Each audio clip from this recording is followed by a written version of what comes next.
All right. So, hi, everyone. Thank you so much for coming to this panel. It's titled Are Users the Secret Weapon to Fix Social Media? So you know that you are in the right place. My name is Tracy Rosenberg, and I'll be your moderator and host. I am the executive director of Media Alliance, which is a Northern California Democratic communications advocate.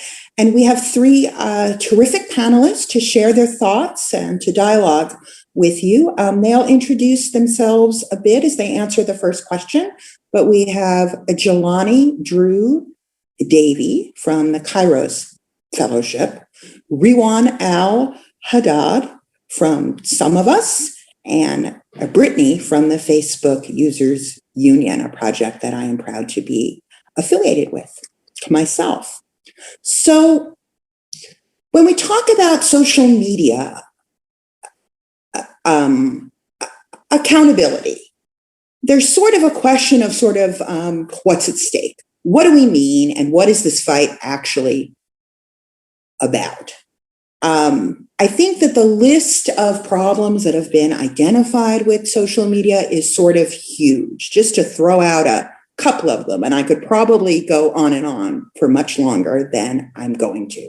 We have the problem of disinformation, which is the kind of cluster storm of social media content that is designed to make you believe things that simply aren't true. There is sensationalism, or the sort of attention economy.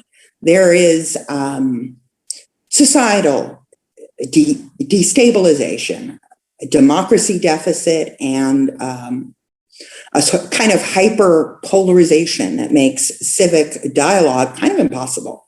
There is addiction and depression from the overuse of social media. And there is the inciting of violence, both across the world and here at home. So the first question I'm going to ask each of our panelists is if you could pick one aspect of the social media problem, whether it's one of the ones that I mentioned or something else that most disturbs you and upsets you, what would it be and why? We're going to ask each of you to answer that question, and you can go in any order that you'd like. Who's my first volunteer? I will jump in, and such a uplifting question, but important. So, hey everybody, my name is Jelani. I am the director of campaigns at Kairos. And a little bit about Kairos is that we're an organization that works at the intersection of tech and racial equity. We really work to change the way people understand the impact of technology on our lives, our community, our organizing efforts. And we build user-driven campaigns with our partners, a lot of people on this call, on this panel, and we really do so to advance democracy and racial justice. And we try to work across movements to do that as well. So not just kind of sticking to also other groups who work on tech, but other issue areas as well.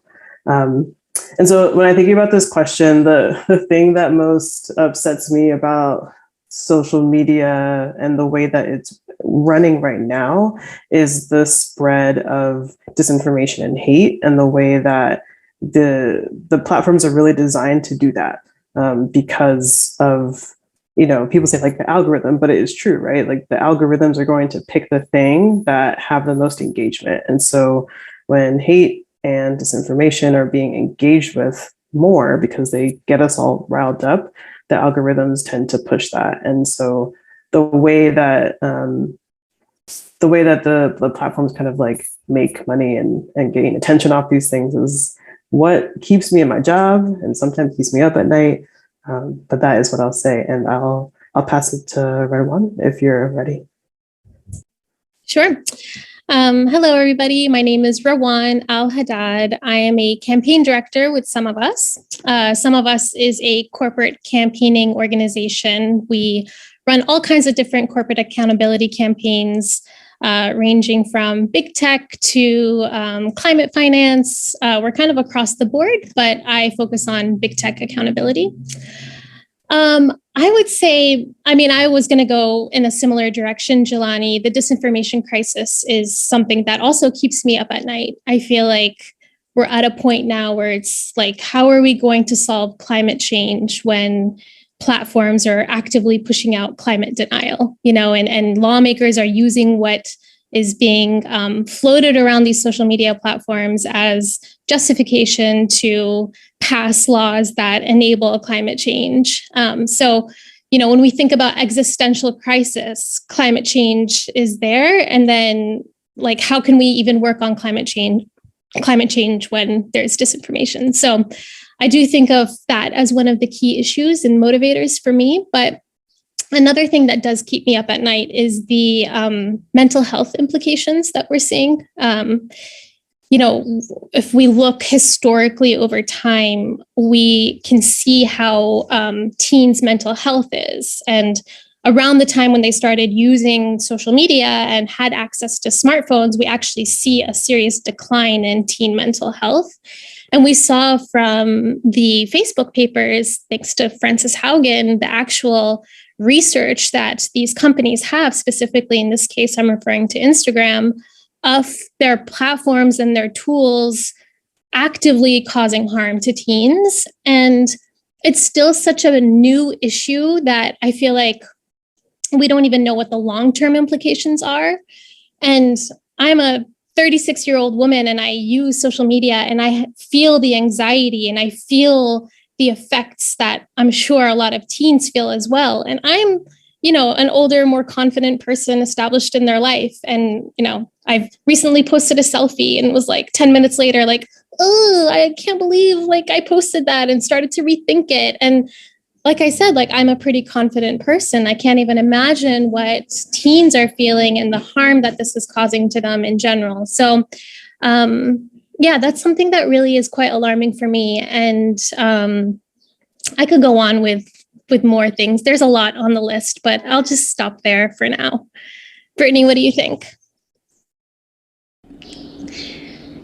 Hey y'all, my name is Brittany Williams. I am the organizer with Facebook Users Union, and we're focused on building people power, user power, recognizing that Meta, who owns Facebook, Instagram, and WhatsApp, depend on users to make profit, right? And how I think about people power and user power is we cannot continue to allow Facebook, Meta, and large big tech companies to harm our communities while still profiting off of us, right? And so we, the people, have the power to make changes, demand changes from these big tech companies, because without us, they're nothing. What's sitting with me the most is how much harm these tech companies have done without accountability, right? When we're looking at Facebook, who admitted to genocide in places like Ethiopia and India, like how they continue to surveil Black and brown communities here in the US, in Mexico, the fact that journalists, when they post online that their lives are at harm or journalists are being killed at a drastic rate in Mexico. How do we connect these issues? Understanding that vulnerable communities are impacted by tech companies' inability to keep people safe. The stakes are high in a sense because it's everyday. It's people. Vulnerable communities are people, our communities that are hurting from their decisions and the lack of accountability and the lack of motivation, right? Moral motivation to do what they need to do for us. All right. Well, thank you, Brittany. So when we look at sort of this range of problems, which is large, kind of immense, we also need to look at sort of the range of possible solutions out there. And I'm going to sort of posit that there have been sort of 4 of them, or at least 4 major categories that have been sort of tried to some extent or the other. And just to sort of mention what they all are, there's certainly regulation, both the federal and state. We've seen some statewide legislation along the lines of sort of privacy protections, which is part of the problem, but not the complete extent of the problem. And we've seen various sorts of federal, swings in the direction of social media regulation that have included some coming from the point of view of antitrust, some coming from the point of view of deception and manipulation and sort of unfair consumer practices, and some coming from the point of view of disinformation. They're all, at best at this point, I think it's safe to say, half-baked on the federal level. Then we have sort of the advertisers question, and I think the most prominent example of that is the Facebook advertisers boycott from last year, which basically says that advertisers can use their advertising dollars to force change at these companies. And there is no doubt that Mr. Zuckerberg lost an awful lot of money. And there's also no doubt that policy change didn't really follow in the wake of that boycott, at least not as extensively as a lot of us would like to see. Then there's shareholder pressures. At a number of social media shareholder meetings, there have been resolutions put forward. The problem being that in most of the cases, existing company management has a pretty firm grip on the majority of the shareholder votes. So the resolutions gain some level of support, but not quite enough. Then there's the possibility of organized users. And that is, I think, more of an developing or emerging tactic. And that's what we're basically here to talk about, because we feel like this is one approach to the problem of social media that holds an awful lot of promise and that sort of is still in kind of the nascent phases of development. And our 3 panelists share an idea that uses of this kind of tactic may be sort of a powerful tool in the toolbox. So we're going to talk about this a bit, but first, I'm wondering if our panelists can speak about the relationship between social media users and the management of these platforms, and what has sort of led you in your social media work to feel like user organizing can create some leverage. When we talk about sort of the relationship between users and the management of the platforms, I think it's important to sort of talk about what are the myths and what are the facts. One that comes to mind for me is the old sort of axiom that if you're not paying for the product, if you're not a customer, you are the product. And while I think that's partially true, it's also a really disempowering statement to kind of make, because of course products can't organize, products can't ask for things. So that's one that comes to mind for me. But maybe there are some others as we kind of talk about this relationship, because it is different than sort of the old-fashioned I'm a customer, right? But is it completely different? And do we still have the ability to sort of use some of that the customer is always right relationship in order to sort of ask for something? Or are we in a position where those who use the product are simply not relevant to the product?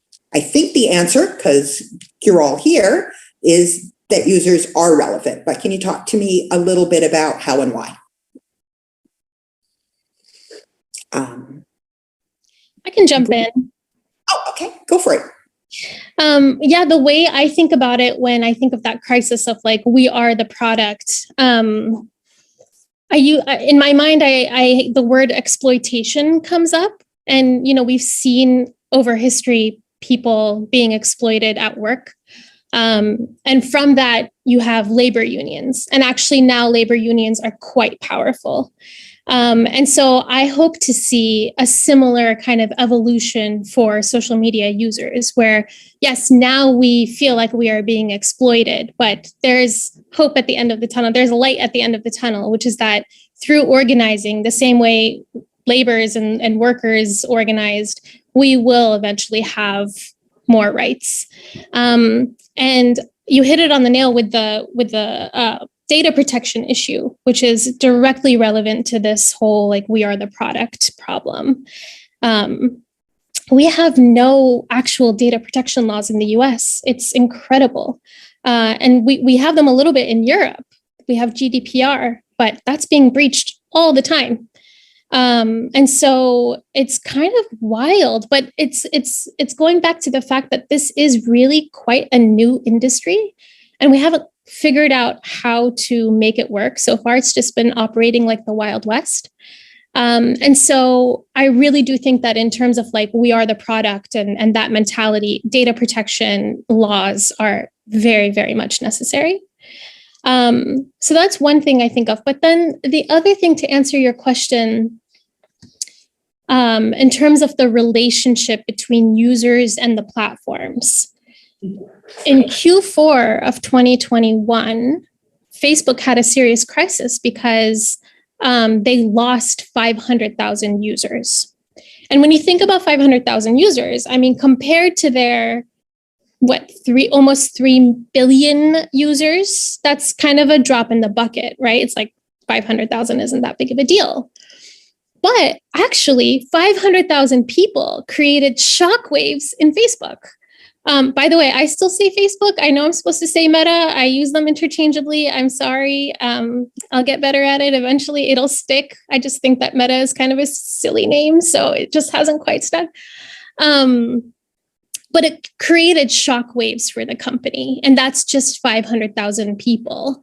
And I'm a campaigner, and I've worked on campaigns where we've mobilized millions of people to take action on one single issue. And so it actually became this hopeful narrative for me personally, which is that it's not that hard to get 500,000 people motivated for something. If we can keep doing that, we can become more and more powerful and create the shockwaves again and again for the company so that it gets to a point where it's just unsustainable for them. Obviously, that's like a long-term vision, but there's hope there. I really do like that 500,000 number. I'll stop there and let others chime in. Yeah, I can jump in.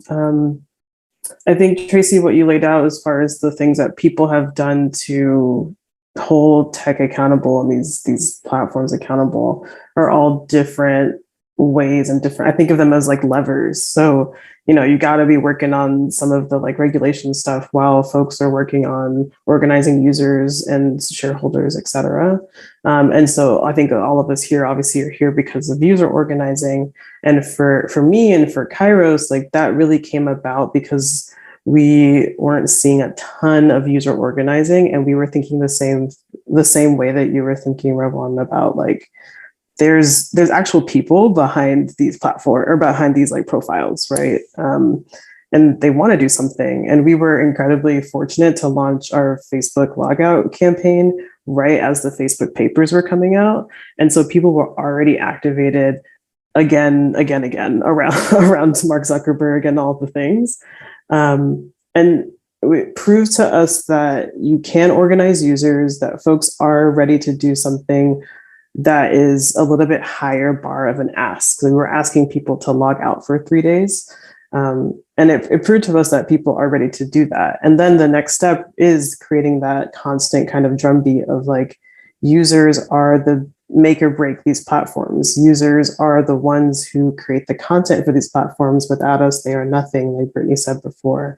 And I think the other thing that I'll bring up is that I think a lot of the times, even myself as a campaigner in this space, can get a little bit complacent with the terms that Facebook sets. And so it's like, this is just an app on my phone and it's not really anything, right? But it actually is. Like, these are all places online that we work, we play, we organize. And so we deserve to have a seat at the table the way they are governed. And we don't actually have to be complacent with the terms that, you know, these corporations are setting for us, Facebook, Twitter, etc. And so that's one of the things that I keep coming back to and want to like keep beating the drum on. Yeah, just to piggyback off what Jelani is saying, one couple of things that are sitting with me is around racial capitalism in the virtual world and the digital world, and how our bodies are, how we interact with technology is the hot commodity, right? And with racial capitalism comes a level of forced labor, thinking about how Facebook is paying the moderation content folks, comes with a level of exploitation that Rewan was talking about. And along with that, I feel like there is a level of, let me take a step to gather my words, because there's a lot happening right now.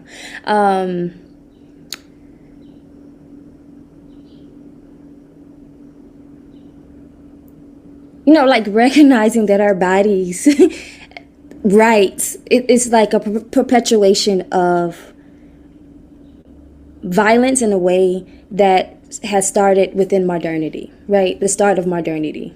And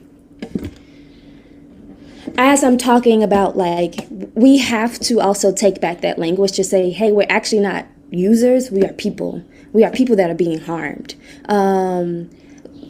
We also have to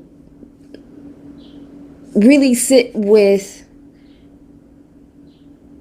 like, how these big tech companies, this language in which we are using to even describe ourselves, is a level of violence, is a level of us not seeing each other, and or takes away our power to say, hey, let's organize, right? When we look at specific, like, like racial justice, in racial justice spheres, like I used to organize in the criminal justice system, right?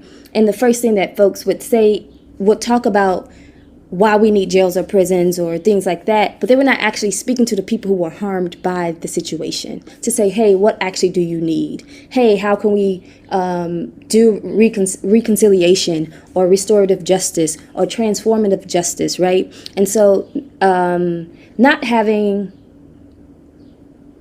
where I'm sitting at is, I feel like I'm all over the place, but where I am sitting at is, hey, how do we as people who are using this technology build our own table based off of what is needed for us to keep each other safe? Like, I'm thinking about mutual aid, and I'm just going to keep going. I'm going to stop. But thinking about mutual aid, thinking about ways that, yes, users are voters. Yes, users are people who interact with lawmakers and people who are passing these bills. So how do we make these things, how do we make these folks accountable to us as people who, we are their constituents, yet they are not passing this legislation and resolutions. Yeah, Sorry, I'll stop there. No, perfect. Rewan, I think you wanted to jump in? Yeah. I love what you just said, Brittany. And I think that it reminded me that when you were presenting this question to us, Tracy, you named these different areas of activation.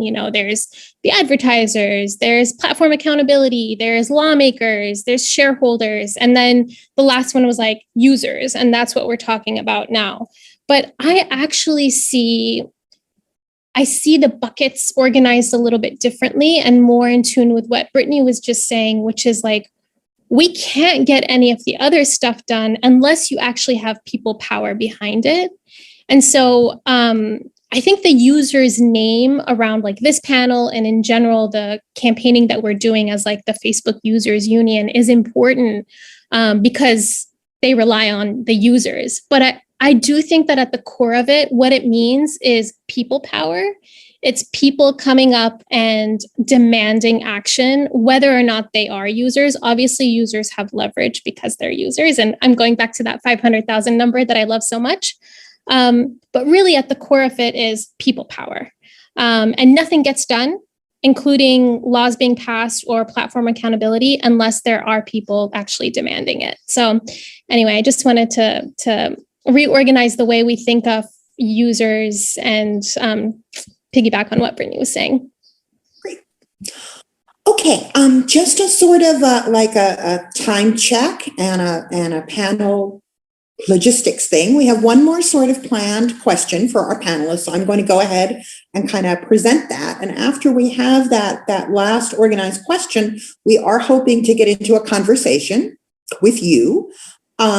We do have one question to start in the chat, and we encourage you to send some more in. And basically sort of our starter question is, what do you think about the ideas that we're presenting? Do they provide a realistic model for change? Why or why not?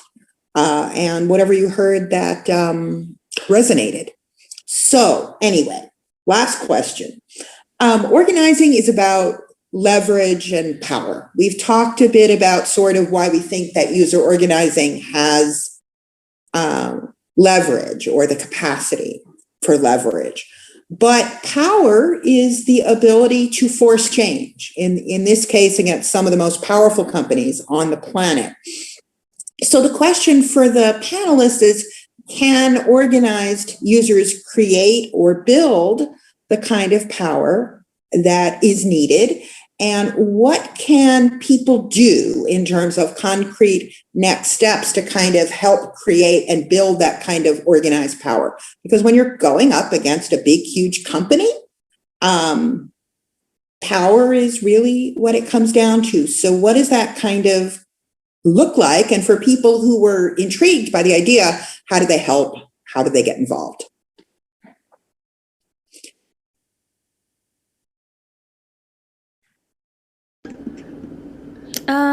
So a short answer for me, we have on our website, facebookusers.org, we have a Take the Pledge, which we will follow up with you all. We are building user power in a way in which I think that the space that we're trying to hold is actually like, how do we do political education together? How has harm happened to you and your community? Like assessment of that, and then really build long term and making changes. Supporting the things that are already on the ground, in which my peers on this call have done a lot of work in addition to adding to, like, hey, how do we collectively vision change in a way that comes not only as in power over, but power with, right? How are we building to keep each other safe? How are we building? What are some, creative ways that we can implement and do what we need to do for ourselves? So again, it is, I'll drop it in the chat in 1 second. Okay, perfect. Rewan, any thoughts?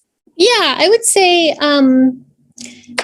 I have been a campaigner for many years and I have run a lot of petitions. And I got to a point in my career where I was like, another petition, I don't want to do it. I started to discourage other campaigners from running petitions. And then I started to have more opportunities of actually getting in the room with decision makers. And I realized that I was misguided before when I was talking smack about petitions. And actually, it was the people power, going back to that word people power, it was the people power and it is the people power that actually gets people to pay attention to what you have to say. And so I would say, in terms of opportunities, there are so many organizations out there that are working in the space. SumofUs.org, go sign up, little plug for us, but also the Facebook Users Union and Kairos. And there's so many others, like Access Now is hosting this panel. They have a really great campaigning arm as well. There's so many groups out there. And I would just say, like, when you feel doubt about your small action that's going to take 10 seconds of your time, there's a word for it. It's called clicktivism. It's this very cynical idea that if you take action online, you're just a clicktivist and you don't do anything because it's just doing it from the comfort of your couch. And it goes nowhere and means nothing. As someone that has been inside the room with decision makers, I have to say that that is complete rubbish. And actually, every name counts, because people will actually listen to you when you say to them, or you say to their staff, I have 20,000 people behind me that are urging you to do this. Will you please meet with us so we can tell you what they want? They will actually meet with you if you have a 20,000 person petition, and that's not a lot of people. So I guess I would just say, if you're looking for opportunities to take action, find those groups. SumofUs is a great group, but there's so many others out there. Ultraviolet is great. I know that there are, Avaz is great. There's so many great groups that are doing important work, and they're approaching it from really different perspectives as well. So that is something I would recommend. I would also recommend two more things. One is a very simple thing that you can do, which is block Facebook ads. There are plugins that you can download in your browser.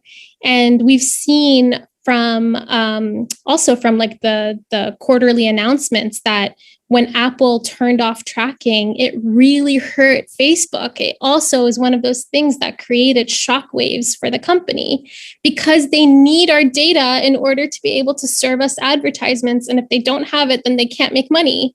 And so block advertisements. It's a very easy step to take. So whenever someone asks me what's a very easy thing to do, I say, join the organizations and block Facebook ads. But then also, I just want to say that don't get me started on shareholder resolutions, because I love to talk about that. And actually, it's not that hard to file a shareholder resolution if you don't need that much money. People think you need a lot of money to file a shareholder resolution. It's only like a couple $1,000s, which I know is a lot, but a lot of us have a couple $1,000s in our savings account that we could be putting towards, actually creating change at these companies. So that's one thing. Okay, I'm talking too much. The last thing I will say about what people can do is talk about it, because it's one thing for you to get an email from an organization and sign that petition. But when you are making it actually like a dinner conversation, and you're signing a petition and then you're sharing it with 2 or 3 other people, that's how we create change. That's how we create the people power movement that we're seeking. If we're just doing it individually, that's cool. But really, if we're trying to create a movement, we have to recruit other people to get on board with us. And just giving like even a 1-sentence testimony of why this is important to you can go such a long way when you're inspiring other people to take action as well. So yeah, tell your friends when you're pissed off about social media and the devastation that it's causing to our societies, to our democracies, our public health, our mental health. Tell someone about it to make sure that it's not just you getting pissed off in your head, and actually you're giving back to the movement as well.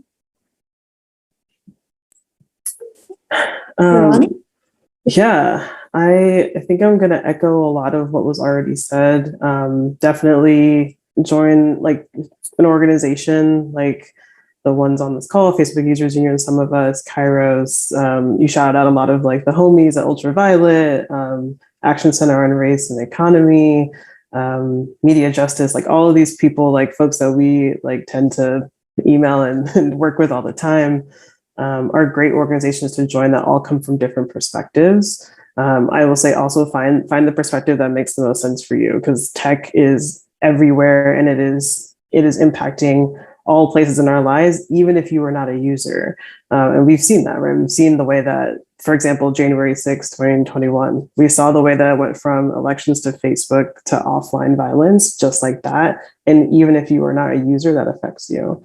And so, finding the angle that most makes sense for you, what you care about.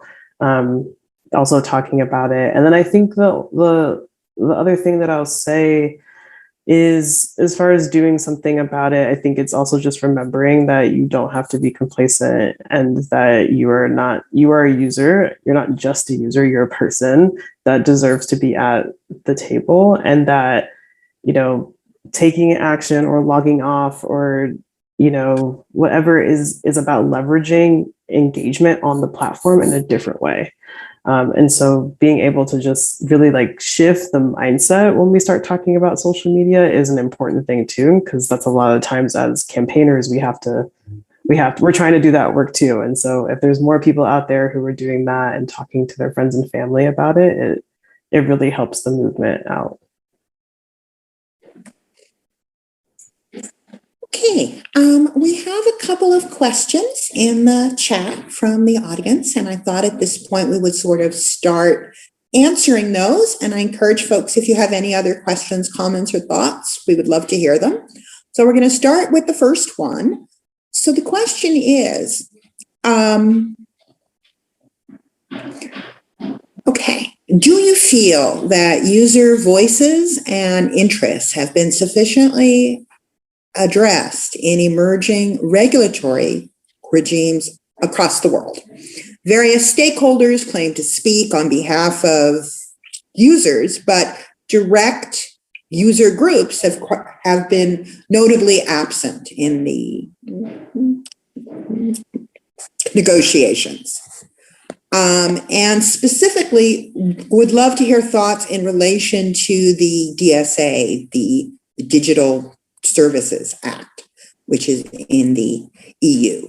So does anyone have any thoughts about that kind of set of questions, which is basically, who speaks on behalf of users, and are they actually speaking on behalf of users, and are the stakeholders in these negotiations, like in the EU, really reflecting the concerns of users? And I think that also applies to some of the shareholders' resolutions. And what are our thoughts about that? I can jump in quickly to say, definitely users are not being heard as much as they should, obviously. And also, do not underestimate the power of big tech lobbyists. They are very powerful, and there are many of them, and they are actively working to crush legislation that would actually create meaningful change.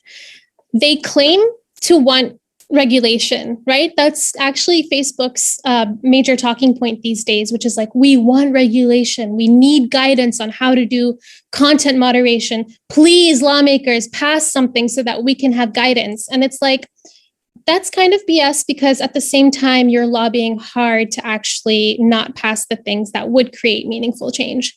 And we saw that especially in the EU with the DSA. There's actually a really cool Twitter bot that automatically tweets every time a European lawmaker meets with a big tech lobbyist. I forget what it's called now. You could look it up. It's really cool. And it's shocking because they're frequently meeting with them. And so we need to do better at that. And really what we need to do is make sure that lawmakers are actively always hearing from users. And that's why campaigning organizations are actually so important in that regard, because we're kind of the vehicle for users and people to be able to deliver those voices inside of the negotiation rooms. During the DSA, SumofUs and lots of other really great groups that were within this coalition called the People versus Big Tech might ring a bell for some people, but it was a large coalition of groups that were working to help pass a very strong DSA. And together over the weeks, we were actively lobbying lawmakers through sending them Twitter storms. We were basically driving them crazy with messages on Twitter. And delivering messages directly to their staff. We created really beautiful books that were delivered to the lawmakers so that they felt a sense of connection with the users. It's stuff like that that really makes a difference when you're kind of deciding on very technical details in the language of how to regulate big tech. And we just need more and more of that. We're one group, we need more groups, we need more people on board. So I'm sure Jelani has some thoughts about that too. Yeah. I think you said all of my thoughts actually, and I was going to go in the lobbyist route as well. And I think it still all comes back to the amount of people and like the kind of people powerness of all of this that we were talking about before. And then I think I don't have this all the way fleshed out, but there are regulatory things that can happen that like users can have an input on and that people can have an input on. And so, there's organizations that have lots of thoughts on that and that are doing that, and finding those organizations and those people who are putting together kind of, legislation or rulemaking or whatever that happens that can hold big tech accountable, that you can put your user organizer people voice into. I think that's really important as well. Can I just jump in and write on that real quick? Because some really important stuff is happening in the US this year with the FTC. And for the first time in a while, we actually have a chair at the FTC, Lena Khan, who is an ally when it comes to regulating big tech and holding them accountable. And there are, like you said, rulemaking petitions that are happening now. And I think that there's actually one right now where they're accepting comments from the public. And so campaigning groups will be sending out appeals to people to leave comments. And it's so important for everyone to kind of just, chime in and flood those comment services so that they can hear from us. Okay. As a time check, we do have two more audience questions that I would love to get to. I'm going to break my moderator's neutral hat for just a moment to say briefly, and Brittany, you might want to follow up here, but that, the conceit or the idea behind the Facebook Users Union, which is a model that can apply to any of these companies. There could be a Twitter Users Union, there could be a TikTok Users Union, is the idea of organized groups of users sort of speaking on their own behalf and not through sort of a third party stakeholder, because obviously users aren't a union per se, but it's sort of the idea of sort of, breaking down the intermediaries and sort of directly speaking as organized users to company management and saying it's us that you have to negotiate with. Brittany, is there anything that you want to expand on in what I've just said? But I just kind of wanted to point out sort of what the conceit is there and what the intent is. Yes, I think that, and I was just about to say this, but there is stakeholders do not speak for users. And I think that when we are dealing like the I've lobbied on behalf of incarcerated people in New York City before.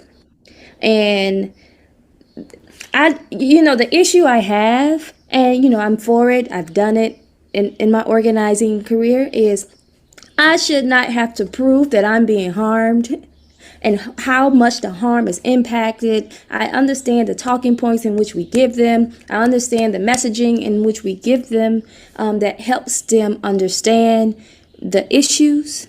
But there is a level of urgency that I think is missing when we are having these conversations with stakeholders that doesn't necessarily get to like if I'm going to, if I am as a user saying these 20,000 people are harmed by Facebook's actions, and these stakeholders are still allowing lobbyists to enter that space without accountability, I think like the conversation is the lack of accountability on all parts that's taking place when like this is urgent. This is urgent, right? And so having someone, can we really depend upon stakeholders to deliver the message to Facebook in a way that with no compromise? You know, because everything is a compromise, I get it, but how, I think the question that's sitting with me is,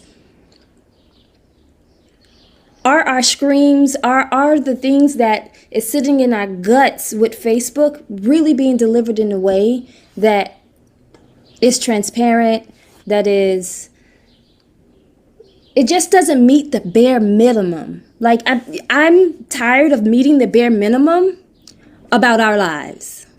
And I know this is, hopefully this is addressing the question that you're saying, but we are doing everything we can, and our stakeholders are giving us the bare minimum. Facebook is giving us, big tech companies are giving us the bare minimum. So what, you know, my question is like, what has to happen to increase that? Like, what do we need to do? What conversations we need to have? I don't know the answer to what you're asking me, Tracy, but that's why I'm at. Okay. I'm going to move on to our next audience question, which I think is kind of an interesting question because it's basically asking you guys to switch perspectives from activists to sort of the perspective of the companies themselves. So let's try this and see what happens. What do you feel are the best ways for companies to take note of the views of users and harness the experiences of users on their platform? What would meaningful consultation with rights holders, with the people that are using the platforms, look like from a company perspective? What formats might this take, and what do you feel would be best for users? So basically, you have Mark Zuckerberg here asking you, what should I do? Or whoever. So what, you know, if the companies accepted what we're saying here, that organized users should be consulted, how would they do that? Or how should they do that? That's the question. Well, interestingly enough, the companies are doing this research and these consultations. And we know that because from the Facebook papers and Frances Haugen's content, they are conducting these research reports and these studies. And so that's how we know that Instagram is impacting mental health, teenage mental health. It's also why we know that some of the worst stuff that's happening on Facebook is happening in India. And so the problem is that they're not being transparent about it. And so if there is one thing I can say to the companies around how they go about these investigations into users' experiences and the harms and all of that, my recommendation is to conduct the research through an independent consultation, the way I think they have been, yes, they have been, but to actually be transparent about their findings and to disclose what comes from those reports so that as a society, we can input into the process. So my recommendation is more transparency and disclosure. Okay. Anyone else? Yeah, I'll jump in with alongside like transparency and disclosure. There is a gap between what the companies know and what they put in policies and enforcement. And so a lot of the times, you know, I've been where you're at, Brittany. I'm like, I'm tired of asking for the policy. I'm asking actually for you to, because you have it, I'm asking you to enforce it, right?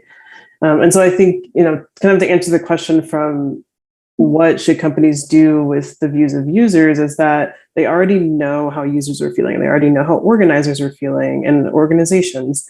They know the research, and they actually just have to do something with it. And I think the what did they do with it? You know, there's a lot of different, there's a ton of different demands, right? And I think that is where like a users table, a users union, anything organized like that could come in and really put the fine point of like, what do they do about it? But I think it really is about the enforcement and the action, and like after the transparency, and not just like knowing the information and the issues. And just to add on what is being said, us as organizers, we take the problems, and I'm trying to reverse my role here, right? We take the problems, we analyze it, and we start to organize, and we build towards a future that we want to have. We do have shortcomings, but there is, just like they actually built the company, they can build the policies and practices based off of these reports to actually make changes immediately, right? Strategic planning, like they could do a lot of, if they spent the amount of time they spend gaslighting, if they take actual time to plan, to really dissect these reports, listen to people on the grounds, and also like, I want to say reverse engineer some of these harms in a way, they can really make impactful change. Instead, they want to continue to actively gaslight communities, activists, people who are really calling this out. Yet in the long term, like the harm just keeps getting deeper and deeper and deeper and wider, right? So if I was a Facebook person working for Facebook, or if I was Mark, this is what I'll be doing to reverse this. It's like reverse the harm, figure out what is reparations,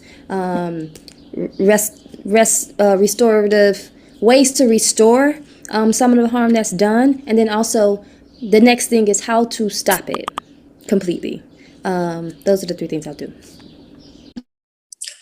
Okay, so our final question from the audience, which I think is a question targeted primarily to Jelani, although others can jump in, is regarding the Facebook logout, which was the 3-day stay off the platform and say why action. The Facebook logout was very successful. What are the follow-up plans? So maybe Jelani, you can kind of start with that. Yeah, absolutely. And like you said, and I said before, the Facebook logout was a user strike that we ran last year in November, and I think it was successful in a couple of different ways. We actually did a survey afterwards of everyone who logged out, and a lot of people were like, I'm still not logged back in. It felt really good to log out. They would do it again, and that they are rethinking the way that they participate in social media going forward. And I think that last bit is what I still am holding onto, and what is continuing to like drive forward some of our user-driven work at Kairos. As far as next plans for the logout, we are still trying to figure out like what is the best way to make this bigger. How can we get more people? How can we get the 500,000 people to take the pledge and log out? And so if you're interested in either joining another one or partnering with Kairos to do a logout, happy to hear it. I will put a link in the live chat for y'all. And then the other thing that I'm also very interested in is how do we do this kind of in a global manner? And so, for our Facebook logout, we were running it as kind of just US. And there's a lot more work that can be done kind of like technically to make it so that it's a global thing, and to really bring in some of the like global harms, especially like people of color across the world, because we are in solidarity with them no matter what, with all of our diaspora. So that's another thing. So no like set in stone plans, but like very interested in kind of to build off of this as a user-driven campaign. Yes, I'm very glad that you mentioned global solidarity, because I don't think there's any doubt that in whatever way we move next, that we need a global day of action directed at social media harms. Are there any other next steps from the other panelists that we want to mention at this time? And we just got another question, but since we're 12:25, I'm not sure we're going to be able to get to it. But are there any other next steps that people want to mention, or things that might be upcoming, or appeals for appeals or outreach for partnerships? Well, I will say that, Jelani, we should talk, because I would love to work on the log out campaign. It sounds super interesting and inspiring, and I completely agree about the global aspect. So maybe something that we could collab on. I would say that going back to my point earlier about like next steps, joining organizations, join some of us. We have some exciting things in the pipeline. We just did 4 different shareholder resolutions, with 2 with Meta and 2 with Alphabet. And we only just started to get the results back in for how investors voted. And it's starting to feel more exciting because it's getting more attention. So more of that. Also, like I said, data protection with the FTC and with lawmakers in the US. Because the DSA just passed in Europe, or is in the process of passing in Europe, that serves as a blueprint for the rest of the world around how we regulate big tech. And figuring out how to bring that to different jurisdictions is something that we've been thinking through. And then the other thing I'll just say about what's coming up and what you could expect if you join some of us is that we're really interested in the metaverse. We just did this really interesting research report about the metaverse. We had a researcher go into the metaverse and document their experience, and probably to not anyone's surprise on this panel, but it was a horrible experience, and she was sexually assaulted while she was in the metaverse within only using it for an hour. So I can share the report for anyone who's interested, but looking at how Facebook is building the metaverse, including through their acquisition strategy. So potentially some exciting antitrust stuff down the line as well. But yeah, sign up and you'll get emails from me and other people. Okay, Brittany, any last words from you before we wrap up? The last words are, we the people can win. We can win in community, in coalition, in collaboration, and I'm hopeful. And what's sitting with me is like the potential of 3 billion people taking action on behalf of their communities, on behalf of what they feel is needed in the world. And so we won't stop. Sorry, we won't stop until we get where we need to be at, right? And I think that, it's exciting to be on a call with Rewan and Jelani and you, Tracy, because this is how we get there. It's the start of it. Yeah. All right. Well, thank you, everyone. This was a great conversation, and much thanks to all 3 of our panelists. Just to reiterate, we had the following folks on the panel: Brittany Williams with the Facebook Users Union. You can find them at facebookusers.org. Rewan Al-Haddad with Some of Us, and you can find them at SumofUs.org. That's SUMOFUS.org. And Jelani Drew-Davi with Kairos Fellows, and you can find them at kairosfellows.org. That's KIROSFELLOWS.org. And I am your moderator, Tracy Rosenberg with Media Alliance, and we are at media-alliance.org. Thank you very much, all of you, for joining us, and we look forward to raising the organized voice of users to make these companies take a step back with all of you real soon. Thank you.